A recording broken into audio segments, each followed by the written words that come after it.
Une nouvelle session d'information sur Congo Live Télévision, mesdames et messieurs, bonsoir. Dans le but de désengorger et de fluidifier la circulation à Kinshasa, le gouverneur de la ville-province de Kinshasa, Daniel Bumba, a procédé à la construction et réhabilitation des différentes routes secondaires telles que Wangata, Isuke, Colonel Ebea, l'avenue de l'hôpital et province. Image commentaire. Sous les hauts patronages du président de la République, Félix-Antoine Tshisekedi Tshilombo, avec l'implication du gouverneur de la ville-province de Kinshasa, Daniel Bumba Lubaki, la ville-province de Kinshasa amorce une nouvelle étape décisive pour son développement. Dans le but de remédier au problème des déficits de voirie dans la capitale, les routes Wangata, Isoke, Colonel Ebea, de l'hôpital et province ont été réhabilitées et construites. Wangata, une route secondaire à sens unique qui relie le boulevard du 30 juin au stade des Martyrs, a revêti sa nouvelle robe. Dans une ambiance électrique, la population s'exprime au micro de Tessia Osomba. Le gouverneur a sungi biso, a boulé biso, a raisonné biso. On se fait la gana na ba idée à zosa la wana bonzamba sungaye, a osa la benelo comme on bien et ko sunga biso. Na banzela donio kwa mi makasi. Pour les bosso ezalaki boudron, ezalaki béton té. Vraiment azi béton. Kaka ndenge bazo benga flati béton. Ezalako senga non merci. Pour nanzela ou bubumise libiso. Propreté ko bat balikana, ezalaki bien, ezalaki propre. L'État soit solide à part naïe.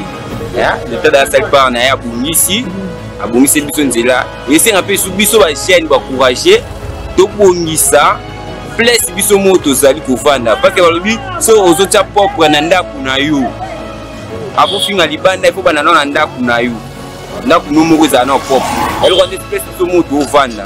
Tout ça va chaîne ébélé, doit pas courager. Quand il était tout ça propre, na place Bisso moto au vanda est à la propre. L'État doit pousser sur Banzela, Banda Kukolila, Banzela, Moïsate, Boui.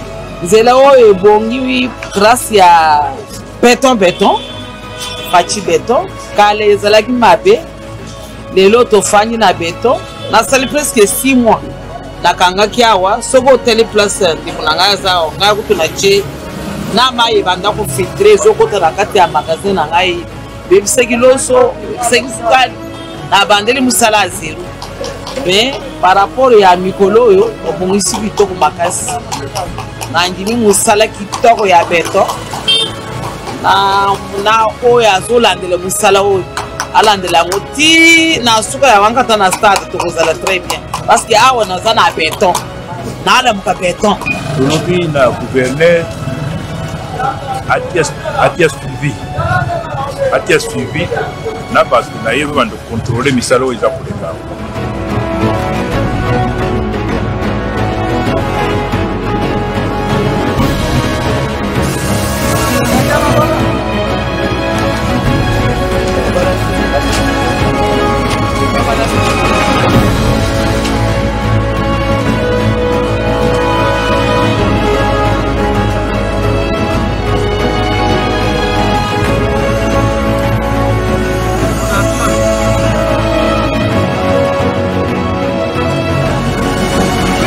Les travaux évoluent très bien.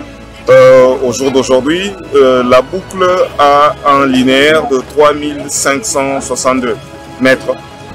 Au jour d'aujourd'hui, nous avions pu réaliser, quand je parle de réaliser, ça veut dire toutes les couches finies, donc, et la couche de roulement bien sûr.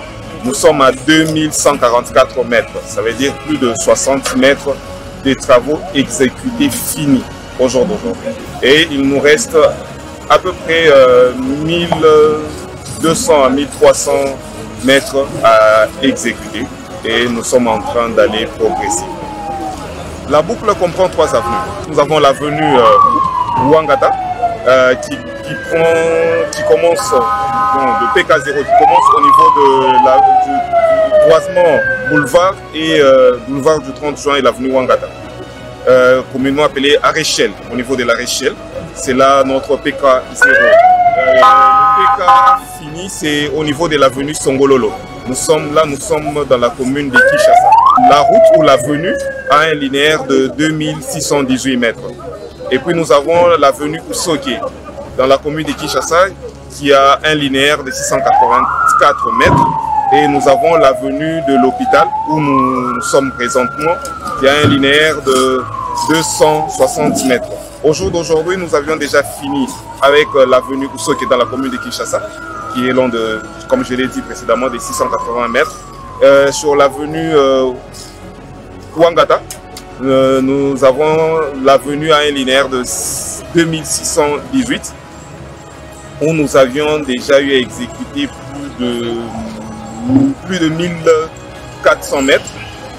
Nous avons déjà exécuté plus de 400 mètres. Et là, nous sommes sur l'avenue de l'hôpital. Donc, nous sommes en train de poser la couche de roulement, de couler le béton. Nous avons déjà fini une bande sur 150 mètres. Il reste de l'autre côté. Donc, nous sommes sur le tronçon entre l'avenue Ouangata et l'avenue Province.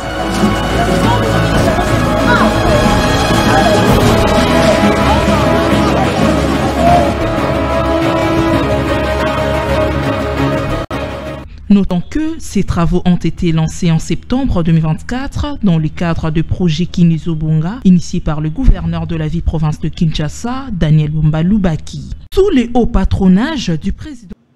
Autre information dans cette édition, le ministre des Finances, Dodo Fwamba, a exprimé son infliction face au décès du gouverneur militaire du Nord Kivu, le général-major Peter Sirimwani, décès survenu ce jeudi 24 janvier 2025. Suivez. L'argentier national Doudou Fwamba Likonde a rendu ses vibrants hommages avec un esprit de révolte au gouverneur militaire du Nord Kivu, le général-major Peter Sirimwani, en écrivant sur son cantique « Journée de colère et de sentiment de vengeance ». Figure emblématique du patriotisme congolais, le général-major Peter Sirimwani a rendu l'âme ce vendredi 24 janvier 2025 suite à une blessure par balle de M23 AFC appuyée par le Rwanda. Alors qu'il était au front dans la localité de Sake, à Mubambiro, à quelques kilomètres de la ville de Boma. Le gouverneur militaire du Nord Kivu sera promu à titre posthume au grade de lieutenant général, a annoncé le Conseil de ministres. IGF, à présent, l'inspection générale des finances a reçu une délégation de Commission nationale de transparence et des responsabilités de la gestion des finances publiques de la République démocratique du Congo pour une séance de travail et d'échange d'expérience. Nora Massiala nous en dit plus. L'inspecteur général de finances a fait parler d'elle en Afrique et pour de bonnes raisons après la réunion de Luanda, Angola et la conférence tenue à Kinshasa à l'occasion de la journée internationale de lutte contre la corruption en décembre 2024. Le président de la CNTR, Joseph Moana Fouafoua, qui a conduit la délégation, a poussé les vraies raisons qui ont conduit au choix de l'IGF pour cette visite de travail. Il faut un accompagnement politique, a souligné le président de la commission, tout en appréciant également la prestigieux place qu'occupe l'IGF en RDC, sans oublier la puissance qui lui est accordée par le chef de l'État, Félix-Antoine Tshisekedi. C'est grâce à cette marque de confiance que la lutte contre la corruption contribue à l'amélioration de la gouvernance. Pour sa part, le chef des services, Gila Linguete, content de cette visite, s'est dit heureux de la mutualité des efforts qui se sont coulés ce jour pour faire avancer le contrôle de finances en Afrique.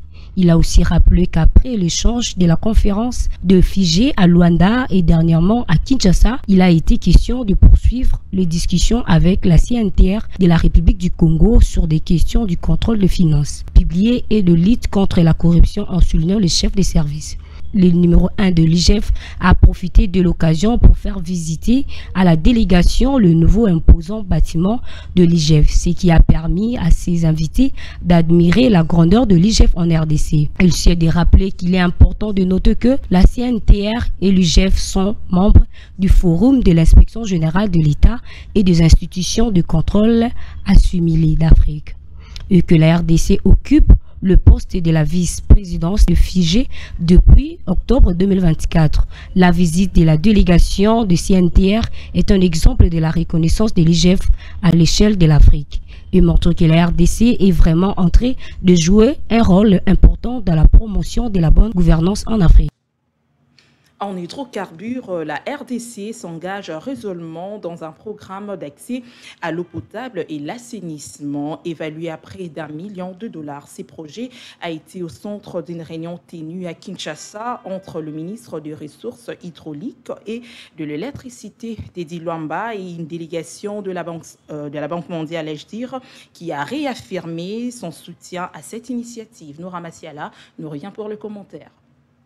Le ministre Teddy Luamba a souligné l'importance de cette initiative pour le développement de la RDC. Selon lui, l'amélioration de l'accès en l'eau et à l'assainissement est essentielle non seulement pour la santé publique, mais aussi pour le progrès économique du pays, a-t-il déclaré, tout en insistant sur la nécessité d'accélérer à la mise en œuvre de ces projets pour répondre aux besoins croissants de la population. A déclaré, l'objectif principal de ce programme est d'améliorer l'accès à l'eau potable et aux services d'assainissement dans les zones rurale et perturbable de la RDC, avec moins de 3% de la population ayant accès à l'eau potable. Le pays fait face à un défi majeur, surtout à comparer à la moyenne de plus de 60% d'Afrique subissant cette disparité, souligné le régence de l'initiative. Patrick Ndoba, spécialiste principal en eau potable de la Banque mondiale, a détaillé le projet en cours lors de la réunion. Il a amélioré le projet Kin et Linda qui se concentre sur les régions de Kinshasa et qui devrait bientôt livrer son troisième module d'ozone ainsi que le réseau ouest de la capitale.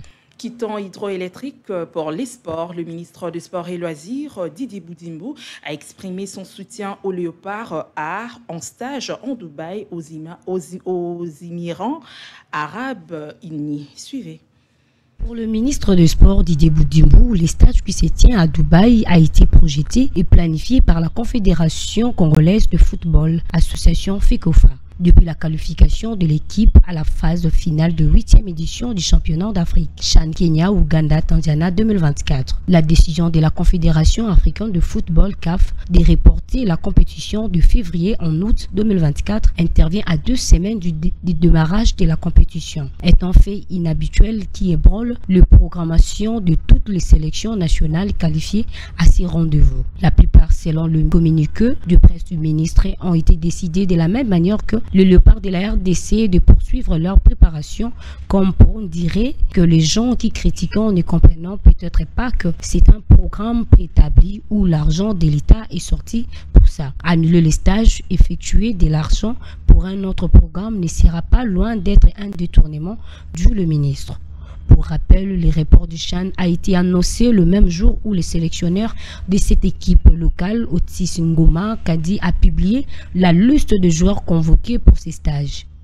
Excusez-moi, il s'agit de Émirats arabes unis. C'est par cette note sportive que nous mettons un point final à cette édition du journal. Mesdames et messieurs, merci de l'avoir suivi. Et quant à moi, je vous dis au revoir et bonne suite de programme sur Congo Live Télévision.